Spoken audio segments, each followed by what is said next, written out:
Assalamualaikum warahmatullahi wabarakatuh. Salam sejahtera untuk kita semua. Om Swastiastu, Namo Buddhaya, salam kebajikan. Baik, salam dan bahagia untuk Bapak Ibu guru hebat, sahabat BGP Maluku dimanapun Anda berada. Jumpa lagi bersama saya Bu Alen di acara Ngopi Pahit, ngobrol inspirasi paling hits ya. Pada malam hari ini, Bapak dan Ibu, kami berada di Kota Ternate dalam kegiatan studi tiru dan refleksi pengembangan program Sekolah Penggerak tahun 2024. Dan senang sekali malam hari ini saya sudah bersama dengan orang-orang hebat di sekitar saya ya. Semoga atmosfernya ini bisa lari ke saya sebenarnya. Selamat malam Bapak Ibu. Malam. Ya, Bapak Ibu, sahabat BGP dimanapun Anda berada, saya bersama dengan Kepala Bidang Kebudayaan Dinas Pendidikan dan Kebudayaan Provinsi Maluku Utara. Selamat malam, saya Safa Pak Darwin. Ya, selamat malam. Selamat malam juga untuk Ibu fasilitator yang cantik malam hari ini, Bu Eka. Dan kami bersama dengan Bapak Kepala Sekolah hebat dan luar biasa dari Maluku dan Maluku Utara. Saya sapa Pak Semi. Selamat malam Pak. Dan Pak Lutfi. Selamat malam Pak. Baik, Bapak, Ibu, sahabat BGP dimanapun Anda berada, dalam kegiatan refleksi malam hari ini, kita akan berbagi pengalaman praktik baik nih, terkait dengan program Sekolah Penggerak yang sudah terlaksana 3 tahun ini, Bapak. Kita mau bincang-bincang nih, apa saja yang terjadi pada saat berproses dalam program Sekolah Penggerak, dan semoga praktik baik yang saat ini Bapak dan Ibu sampaikan benar-benar bisa diadopsi bahkan berdampak untuk pendidikan Maluku dan Maluku Utara ya. Saya mau ke Kepala Bidang terlebih dahulu nih Pak.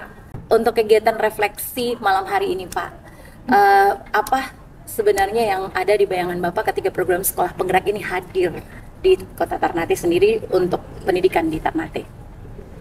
Di Maluku Utara? Iya, betul sekali di Maluku Utara. Maluku Utara tentunya, sorry. Ya baik, terima kasih. Assalamualaikum warahmatullahi wabarakatuh. Kita mulai dari sebuah brand yang besar di Dinas Pendidikan Kebudayaan, bahwa brand kita itu adalah peningkatan mutu pendidikan berbasis keunggulan lokal. Jadi ada pendidikannya dan ada keunggulan lokalnya. Nah, ternyata setelah program ini kita luncurkan, masuk dengan kegiatan Sekolah Penggerak ini dia kena. Nah, gitu. Kearifan lokalnya ini kena pada P5-nya sering. Nah, jadi sementara peningkatan mutu ya, ini yang lagi kita menggagas ini untuk melaksanakan kegiatan ini, yaitu Sekolah Penggerak dan Guru Penggerak. Gitu. Jadi untuk kami di Maluku Utara itu sudah kurang lebih 97 guru, 97 guru penggerak di Maluku Utara. Dan jumlah sekolahnya kurang lebih ada sekitar 17-an ya, sekitar 17-an yang sudah masuk pada kategori sekolah penggerak. Jadi kita lihat bahwa memang objek dari sekolah itu adalah siswa, peserta didik. Makanya ditempatkan kompetensi lulusan itu pada peringkat atas dibandingkan kompetensi yang lain ya di bawah. Ada proses pembelajaran, ada sarana prasarana, kan begitu, ada pembiayaan di bawah. Tapi kompetensi lulusan itu di atas. Kenapa kompetensi lulusan di atas? Karena muatan kompetensi lulusan itu ada dua. Ada kegiatan akademiknya dan ada kegiatan non akademiknya. Nah, gitu. Kegiatan akademik indikatornya adalah hasil belajar siswa itu sendiri, baik kelulusan maupun kenaikan kelas, itu adalah indikatornya. Sedangkan non akademiknya itu lihat pada peningkatan pengembangan bakat dan minat siswa. Itulah kemudian kami genjot, karena memang tadi dalam sambutan saya sampaikan bahwa alokasi anggaran pendidikan 20% itu di dalamnya ada biaya investasi, biaya operasional dan biaya personal.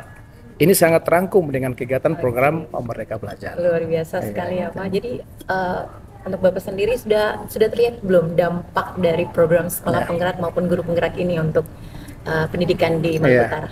Sangat luar biasa. Artinya setelah teman-teman ini masuk di dalam Guru Penggerak ini, ternyata apa dampaknya? Bahwa ternyata mereka ini sangat bersemangat, lalu kemudian Guru Penggerak ini membentuk suatu komunitas namanya Komunitas Guru Penggerak di Maluku Utara. Ada komunitas tersendiri. Artinya mereka menginginkan karena memang mereka ini udah merasakan itu bagaimana bagusnya guru penggerak, sehingga mereka menginginkan bisa menggerakkan yang lain. Betul Ya kan begitu. Makanya lewat komunitas ini mereka menggerakkan yang lain untuk bergabung di dalam guru penggerak ini. Oke, Gitu. jadi benar-benar terasa sekali ya Terasa. dampaknya untuk pendidikan Iya. di Maluku Utara ini ya Pak ya. Untuk program sekolah penggerak ini kan sudah jalan 3 tahun nih Pak, dari angkatan pertama, kedua, ketiga, bahkan sekolah penggerak angkatan 1 pun sudah yang ada yang mengimbaskan ya Pak ya. Bapak lihat sendiri bagaimana program sekolah penggerak ini benar-benar bisa merubah mindset para guru tidak Pak? Ya. Bagaimana pandangan Bapak terhadap mindset guru yang benar-benar udah berubah dari paradigma yang lama ke paradigma yang baru? Iya. Jadi memang inti dari sekolah guru penggerak ini adalah kepemimpinan dirinya, sehingga dia tidak lagi menjadikan kepala sekolah itu sebagai pemimpinnya, tapi kepala sekolah mitra, pengawas adalah mitra untuk dalam pengembangan sekolah penggerak ini. Saya lihat manfaatnya cukup luar biasa. Nah, kemudian saya lihat pada sekolah luar biasa, SLB kan ada di sekolah penggerak, ada di Maluku Utara ada satu sekolah SLB menjadi sekolah penggerak. Nah, ini luar biasa ini. Nah, saya tanyakan, kok teman-teman ketika kegiatan kebudayaan ini dia jalan, anak-anak ini lebih senang pada kegiatan-kegiatan ini gitu. Nah, makanya saya tanya, itu iya Pak, kayaknya merubah pola mereka ini kalau melalui gerakan-gerakan ini, mereka lebih senang menari, lebih senang main-main, ya semua itu kan ada nilai-nilainya. Nah, kan begitu. Jadi memang ketika kebudayaan itu melekat pada pendidikan, ini sangat tepat. Kenapa? Dulu kebudayaan memang melekatnya di pariwisata. Tapi kenapa kebudayaan terpindah ke pendidikan? Karena penekanan kebudayaan itu ada pada nilai-nilainya, edukasinya itulah yang perlu dibajarkan. Jadi semua permainan itu ada makna-maknanya, kan begitu. Jadi itu juga jadi muatan bagi teman-teman guru penggerak ketika dia mau menyampaikan tentang budaya, itu ada referensi yang disodorkan oleh bidang kebudayaan, sehingga dia juga menyampaikan makna-makna itu. Di P5 itu bukan hanya sekedar dia menari, misalnya tari soya-soya, Maluku Utara kan, tari soya-soya. Apa itu tari soya-soya? Tarian-tariannya apa sih? Paling kurang dia bisa menjelaskan tentang sejarah lahirnya tari soya-soya gitu kan.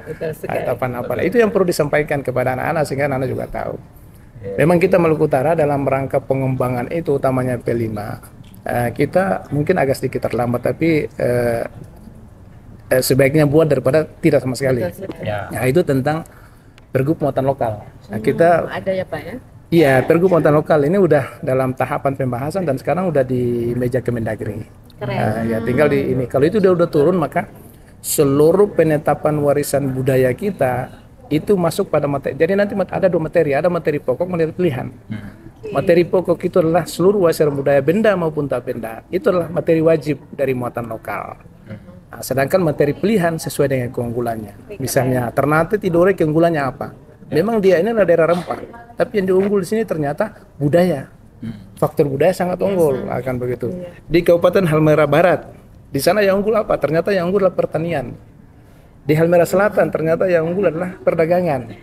Nah, gitu. Jadi kita terapkan tentang 2 materi tadi. Ada materi pilihan, materi pokok itu 64 karya budaya itu dapat dipelajari oleh seluruh siswa yang ada di Maluku Utara 10 kabupaten kota. Dalam apel muatan lokal ini Pak ya? Dalam muatan lokal untuk menunjang P5 di sekolah penggerak ini, kan gitu. Ada hubungannya ini, kan gitu. Contoh misalnya ada ritual Mangkanau di Taliabu dapat diketahui oleh anak-anak Ternate misalnya kan. Tadi soya-soya di Ternate juga dapat diketahui oleh anak-anak Taliabu, kan begitu. Begitu juga sebaliknya, kan gitu. Ini jadi menarik, gitu. Guru lewat program ini sebetulnya guru lebih diberi kebebasan untuk berinovasi. Nah, begitu. Ini penting sekali dalam guru penggerak. Kalau kurang inovasi, waduh, kurang bersemangat begitu kan. Nah, tapi ketika inovasi ini jalan kemudian tanpa ada tekanan-tekanan, hanya seorang kepala sekolah tentu dia memfasilitasi sesuatu yang baik. Misalnya dari sisi penganggaran. Makanya di konsep kebijakan itu yang namanya RKS sekolah, rencana kegiatan sekolah itu, saya bilang RKS itu adalah buku putihnya sekolah. Seluruh program sekolah harus tersurat benar di dalam rencana kegiatan sekolah itu, kan begitu. Kalau misalnya sekolah itu adalah sekolah penggerak, maka muatannya harus lebih banyak dominan adalah sekolah penggerak, akan begitu. Dapat terlihat di situ di RKS sekolah. Kemudian penjabarannya melalui RAPBS yang disusun dalam pelaksanaannya. Jadi benar-benar dikawal ya Bapak Ya, ya. dikawal. Jadi memang untuk mutu pendidikan Indonesia itu masih dikawal oleh pusat. Nah, gitu. Jadi apa yang kita lakukan ini terbaca oleh pusat lewat program sekolah penggerak dan guru penggerak ini. Dulu kan tidak seperti itu, dilepas saja kan begitu kan. Ini luar biasa nih, menarik nih Pak. Iya. Semoga bisa menginspirasi pemerintah daerah yang lainnya Pak ya. Iya. Boleh tidak di-sharing lebih spesifik lagi peran dari pemerintah daerah sendiri untuk program ini Pak? Iya. Untuk program sekolah penggerak ataupun program guru penggerak Pak? Nah, jadi campur tangan pemerintah yang lebih spesifik di sini adalah menyiapkan anggaran yang mumpuni. Jadi alokasinya Alokasi anggaran itu perlu digunakan. Kalau apapun yang kita lakukan, pembiayaan ini tidak mendukung itu. Betul. Apalagi kondisi geografis Maluku Utara. Kita ini daerah kepulauan loh, pulau-pulau. Begitu. Ada sekolah kayak Ternate ini kan pulau ini. Kita ke Tidore udah nyebrang laut. Kita ke Taliabu apalagi kan begitu. Kita ke Sula apalagi, kita ke Morotai apalagi kan begitu. Nah, makanya perlu ada pembiayaan cukup. Nah, gitu. Makanya di bidang GTK sendiri kemarin kita sepakat ya ketika anggaran itu diluncurkan dari daerah ke kami ke Dinas Pendidikan secara gelondongan, kita sepakat oke lah kita tahun depan kita lebih banyak genjot tentang peningkatan mutu, utamanya terhadap peningkatan kualitas guru melalui program ini. Luar biasa. Kalau ini tidak difasilitasi pasti akan mengganggu. Betul. Ya, pasti. Betul sekali, dan intervensi dari Dinas Pendidikan sendiri merupakan suatu hal yang penting sekali ya Pak ya. Iya. Oke, baik, terima kasih Pak ya, semoga bisa menginspirasi Dinas Pendidikan di daerah lain ya. Iya. Oke, keren. Boleh saya berpindah dulu nih untuk Pak Kapsek ya. Saya kenalkan Pak Lutfi ini Kepala Sekolah Penggerak dari SD Negeri 28 Kota Ternate. Betul ya Pak ya? Angkatan berapa program sekolah penggerak ini? Angkatan 1. Angkatan 1, berarti sama-sama Pak Semi ya, angkatan 1 ya. Ketemu nggak waktu kegiatan di Makassar ya pertama ya? Ya. Oh, ketemu ya. Ketemu tapi udah lupa. Ya, ada punya teman-teman jadi. Oke, Pak Lutfi sudah 3 tahun berproses dalam program sekolah penggerak dan saat ini masih ada dalam proses pengimbasan ya. Oke, after and before, sebelum ada dalam program sekolah penggerak nih Pak, dan sesudah ada dalam program ini, apa yang Bapak alami di dalam sekolah Bapak sebelumnya? Ya, terima kasih atas kesempatannya ya. Pertama waktu mengikuti seleksi sekolah penggerak itu kan saya waktu itu statusnya masih pelaksana tugas. Oke, Jadi kan kepala sekolah sebelumnya itu meninggal dunia, jadi saya diminta untuk menggantikan sementara. Nah, pada saat itu kebetulan seleksi sekolah penggerak gitu. Jadi ada teman-teman yang menyampaikan, wah ini ada program bagus nih, boleh enggak kalau coba-coba ikut. Saya bilang, wah saya statusnya masih pelaksana tugas gitu, apakah bisa? Dan ternyata waktu mendaftar, ternyata ada begitu untuk pelaksana tugas bisa mengikuti. Jadi saya cuman ya coba-coba mengisi formulir dan segala macam. Berhadiah ya Pak ya. Dan ternyata setelah melalui tahapan-tahapan yang cukup panjang itu, sebagai seorang pelaksana tugas yang belum definitif ternyata bisa lolos. Jadi kami di SD hanya 4 orang, 4 sekolah ya. Angkatan 1. Angkatan 1 SD Negeri 27, 28, 40 sama 49 gitu. Nah, dalam perjalanan itu ada 2 yang tidak sempat lanjut ya. Jadi akhirnya cuma kami berdua yang sampai selesai SD 28 dan SD Negeri 49 gitu. Nah, banyak sekali hal yang kita pelajari di dalam sekolah penggerak itu, terutama yang pertama itu yang saya agak kaget, ternyata program ini di dalamnya itu ada sisipan kurikulum baru begitu. Oke, paradigma baru masuk nih, jadi kaget ya kan? nih. Kita sementara proses masih jalan kurikulum 2013. Ternyata di dalam sekolah penggerak itu diperkenalkan dengan kurikulum prototipe yang awal. Waktu itu kan masih di SMK unggulan itu ya, sama sekolah penggerak yang angkatan 1 baru diperkenalkan. Nah, sembari itu kita belajar dan wah ini menarik nih, karena yang perdana di Indonesia yang kita tergabung dalam sekolah penggerak merupakan pilot project lah. Ya, pilot project. Dan ini sangat menyemangati kita untuk tetap mengikuti. Jadi banyak hal yang kita rasa ada berbeda dengan kurikulum sebelumnya. Misalnya di dalam kurikulum Merdeka ada P5-nya, penguatan proyek profil pelajar Pancasila. Kemudian kita kenal ada istilah pembelajaran berdiferensiasi. Kemudian ada asesmen diagnostik yang awalnya sekarang kita kenal dengan asesmen awal. Jadi penilaian dulunya kita tahu, kita kenal istilah penilaian, sekarang namanya asesmen gitu. Kemudian ada asesmen nasional yang di dalamnya ada AKM, ada Sulinjar, ada survei karakter dan segala macam.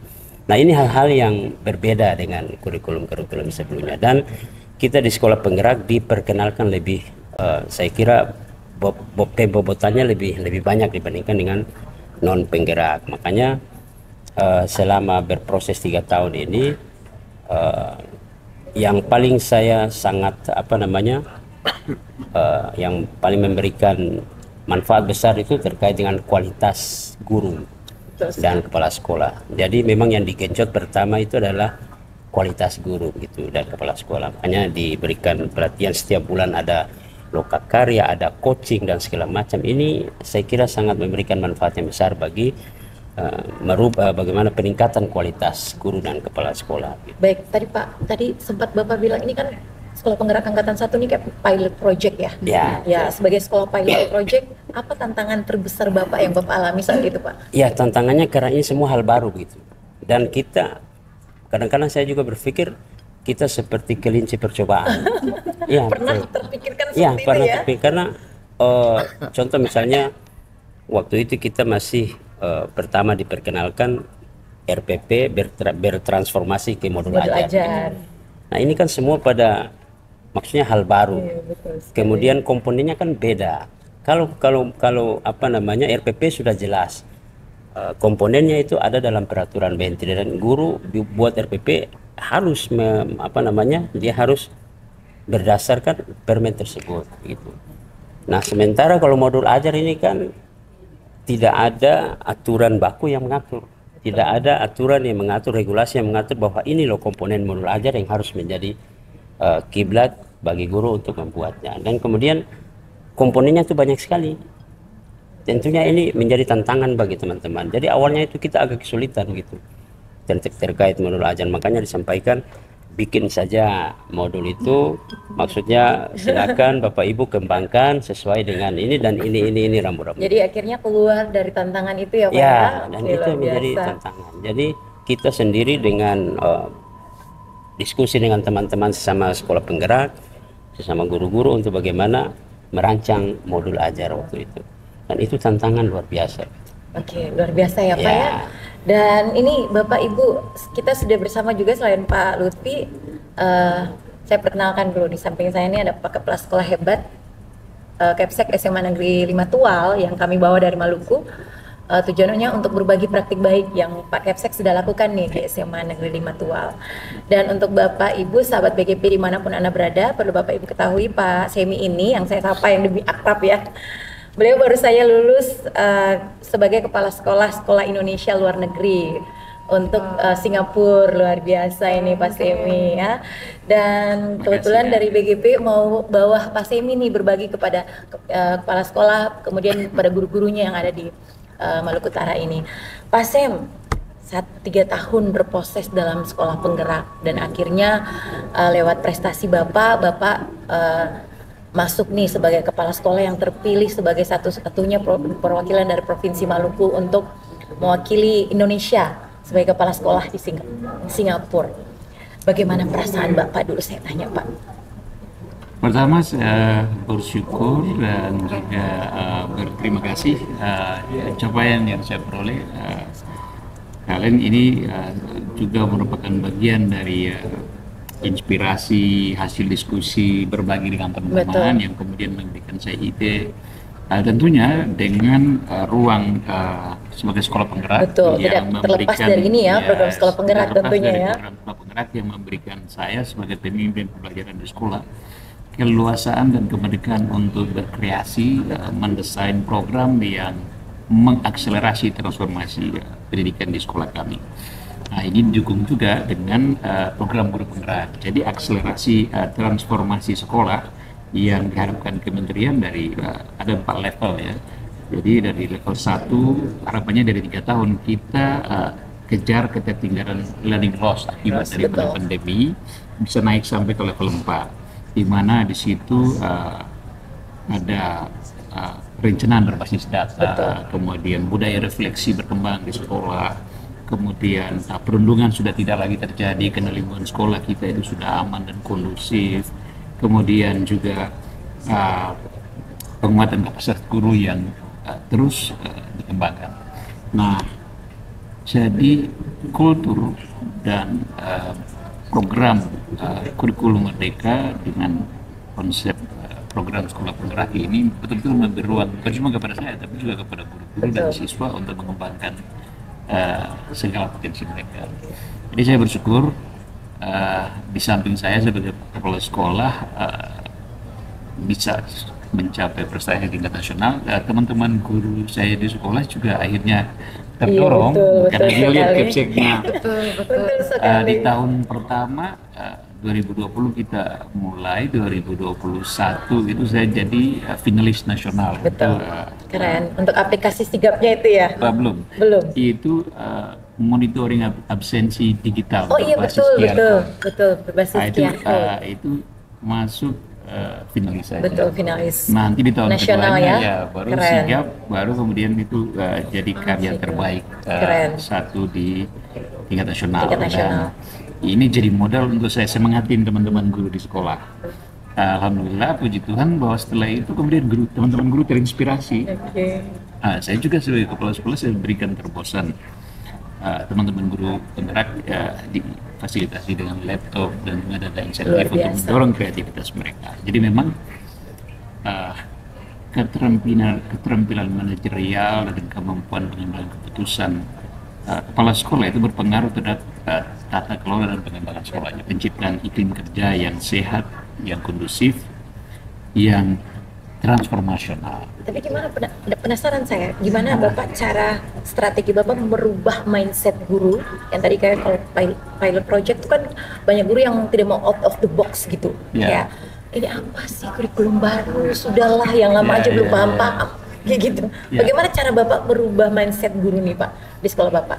Ya, pertama saya mendorong teman-teman, you have to move out of the comfort zone. Jadi kita mesti keluar dari zona nyaman, take the risk and challenge. Kita mesti berani ambil risiko, berani berbuat kesalahan, dan kita belajar dari kesalahan, membuka diri untuk berkolaborasi.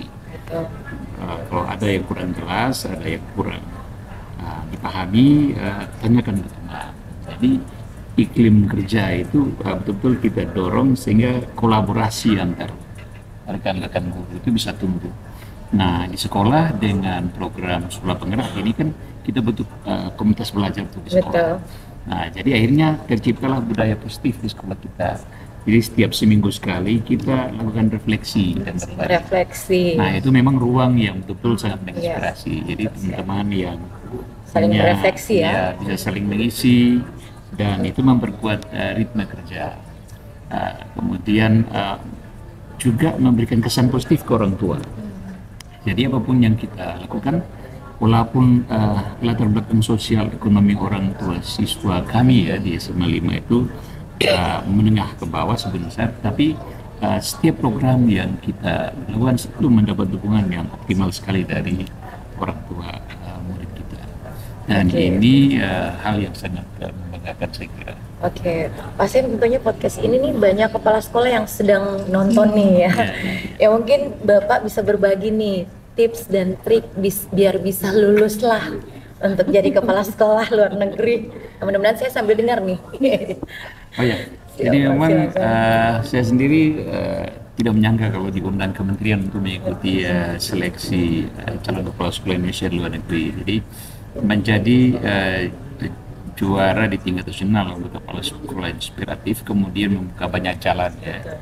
So saya diundang untuk ikut seleksi kepala sekolah, calon kepala sekolah di luar negeri, dan juga ikut seleksi untuk short course ke Jepang. Luar biasa. Dan puji Tuhan dua-duanya lulus. Jadi mungkin nanti bulan November saya ke Jepang, setelah itu kembali baru ke Singapura. Kita bersyukur Pak Gubernur kita, Pak pejabat gubernur kita sudah menandatangani surat persetujuan penugasan. Baru aja saya terima Pak. Luar biasa, Jadi keren. momennya luar biasa sekali, dan untuk itu melalui podcast ini saya ucapkan terima kasih ke Pak pejabat gubernur Maluku, dan juga dukungan dari tentunya Ibu Kepala Dinas kita ya, beliau sangat mendukung kita beserta Bapak Ibu pengawas tentunya, dan Bapak Ibu para fasilitator yang sudah mendampingi tentunya Mas ya. Dengan setia dan tekun selalu kita ajak ngobrol, berdiskusi, kadang tidak kenal waktu dan seperti itu, dan ini suatu kerja tim besar yang luar biasa yang berhasil mendorong ada gairah peningkatan mutu dan perbaikan tata layanan. So untuk bisa berhasil saya kira lagi menunggu nih Pak. Orientasi kementerian kita itu banyak sekali kesempatan yang diberikan kepada guru maupun kepala sekolah berprestasi. Jadi teman-teman sekalian, apapun ide dan karya yang ada dalam diri teman-teman, dalam benak teman-teman, wujud nyatakan itu dalam bentuk video, slide, praktek-praktek pembelajaran yang baik itu didokumentasikan dengan baik. Dan jangan ragu untuk diikut sertakan dalam lomba di ajang nasional. Betul. Nah, di kementerian kita itu ada ruang untuk tes misalnya calon kepala sekolah, calon juga guru yang mengajar dengan insentif yang lumayan ya kalau di luar negeri. Kemudian atase pendidikan, itu juga ruang di mana guru-guru kita yang potensial bagus, di samping menjadi pengawas sekolah sebagai puncak karir guru biasanya, bisa juga mencoba nuansa kerja yang baru ya. Dan jadi jangan pernah ragu dengan diri sendiri ya. Jadi, terus coba juga. Kemudian juga terbukalah untuk saran masukan, dan beranilah mengambil risiko untuk berbuat kekeliruan, dan banyak bisa kita perbaiki dari kekeliruan yang kita buat. Oke, luar biasa. Saya kira itu Kalin. Bahasa Inggris mungkin perlu, tapi itu tidak jadi satu-satunya modal. Iya, karena di luar sana nih tahu pikirnya, oh ini pasti jadi syarat utama nih harus bisa bahasa Inggris nih, kayak gitu bahasa. Betul atau tidak? Tidak, itu jadi salah satu syarat tambahan. Oh, syarat tambahan. Tapi kemampuan manajerial, kemampuan pengambilan keputusan, kemudian pengelolaan manajemen emosional, sosial, psikologi itu juga jadi pertimbangan. Yang paling penting juga adalah ketika misalnya kita bertugas di sekolah Indonesia luar negeri, kita juga dapat-dapatnya membantu fungsi diplomatik dari kedutaan kita. Betul. Jadi ada soft diplomacy yang kita galakkan melalui kegiatan misalnya P5 yang bertemakan budaya, yang saya harap saya bisa memperkenalkan budaya dari Maluku Utara dan juga Maluku nantinya di sana. Oke, ini terakhir nih Pak Sem, kira-kira nantinya ketika Bapak kesana apa nih yang akan Bapak bawa dari Maluku untuk diperkenalkan di sekolah luar negeri? Yang pasti untuk muatan proyek kelima, karena kita di Singapura itu walaupun ini sekolah pemerintah, tapi di sana dalam konteks pemerintah di sana kita tuh sekolah swasta, jadi memang ada kaidah dan tata aturan itu yang harus kita pedomani juga di sana. Tapi yang paling pasti tari-tarian, lagu dari Maluku itu ingin sekali saya perkenalkan di sana. Nah, saya harapkan juga melalui perjalanan studi TIRU ini, saya juga ingin identifikasi teman-teman guru hebat potensial yang ada di Maluku Utara, yang nanti saya ingin ajak bermitra sama-sama mendukung pendidikan di SIS nantinya, di Sekolah Indonesia Singapura, karena di sana itu jenjang sekolahnya itu SMP, SD, SMP semua. Jadi saya perlu punya at least alamat guru, kontaknya, betul. Yang ada teman-teman yang hebat yang ada di sini. Nomor saya Bapak masih hafal nggak Pak? Oh, masih hafal. Jadi saya ingin punya koleksi itu, sehingga saya ingin teman-teman di Maluku dan Utara juga punya akses, bisa berbagi pengalaman dengan teman-teman di sana, dan itu akan memberi dorongan lebih kuat untuk juga terlibat dalam seleksi yang nanti mengakibatkan mereka berkiprah di luar negeri, go internasional. Oke, luar biasa sekali ya, saya mah takjub dengan Pak Sem ini. Ya, Bapak Ibu mari kita ngopi dulu Yuk, Bapak Ibu ya. Ngopi kali ini tidak di BGP Maluku ya, kita langsungnya ngopinya di Maluku Utara ya. Rasakan ngopi pahit Kopi ya. rasa buraka. Iya. Kopi rasa buraka. Baik Bapak Ibu BGP, sahabat BGP dimanapun Anda berada, yang tidak kalah cantiknya dan menginspirasi juga kita semua malam hari ini ada Ibu Fasil yang cantik, Ibu Eka. Selamat malam Bu. Selamat malam Ibu Ala. Ya, Bu Eka sendiri sudah memfasilitasi Bapak Ibu Kepala Sekolah dan DKP di program Sekolah Penggerak Angkatan 1, dan beliau sudah berproses 3 tahun bersamai Bapak Ibu DKP ya. Boleh Bu ceritakan sedikit praktik baik Ibu ketika membersamai Bapak Ibu Kepala Sekolah di program Sekolah Penggerak Bu. Baik, terima kasih Karen. Yang paling terpenting ketika praktek baik yang harus dilaksanakan itu yang pertama sekali adalah bagaimana kemampuan mereka untuk menerima perubahan itu dulu sendiri. Dan itu kami sangat berterima kasih pada saat awal seperti yang dikatakan oleh Pak Keksek, bagaimana kemampuan untuk beradaptasi karena kan semuanya masih baru gitu.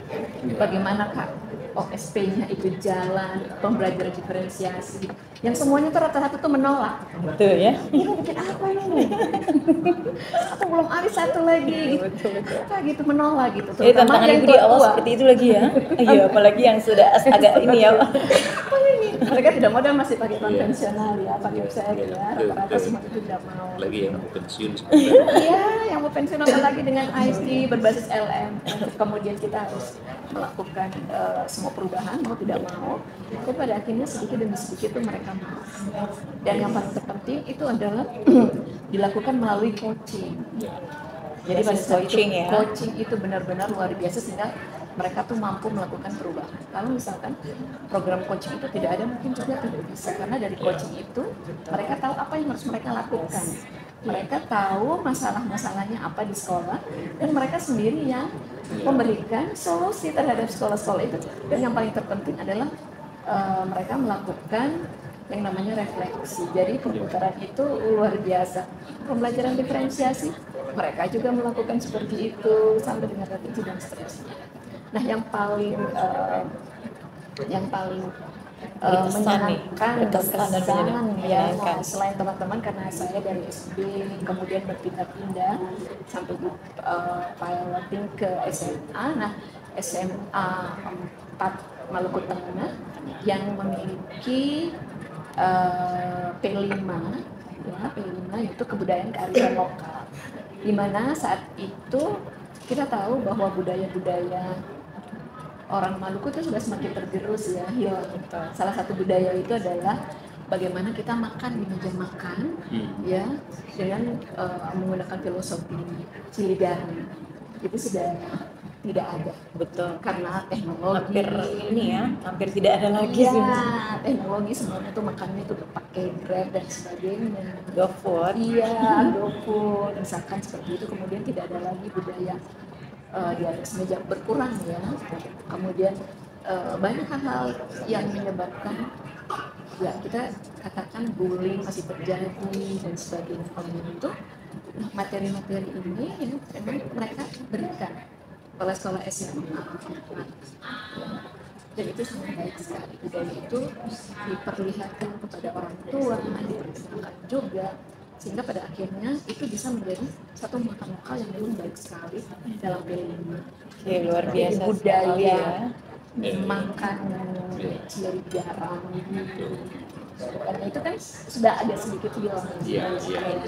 Luar biasa sekali, Nah, 3 tahun ya berproses ya, berdarah-darah dari awal ya dengan Bapak Ibu Kepala Sekolah. Tapi finally akhirnya sudah lihat dampaknya ya Bu ya. Sangat berdampak sekali program ini ya. Semoga harapan-harapan Bapak Ibu yang sudah disampaikan tadi benar-benar bisa terwujud ya, kita doakan bersama. Baik Bapak Ibu, sahabat BGP dimanapun Anda berada, demikian acara Ngopi Pahit malam hari ini dari Provinsi Maluku Utara, Kota Ternate. Saya ucapkan salam merdeka belajar. Terima kasih Bapak dan Ibu semua. Salam.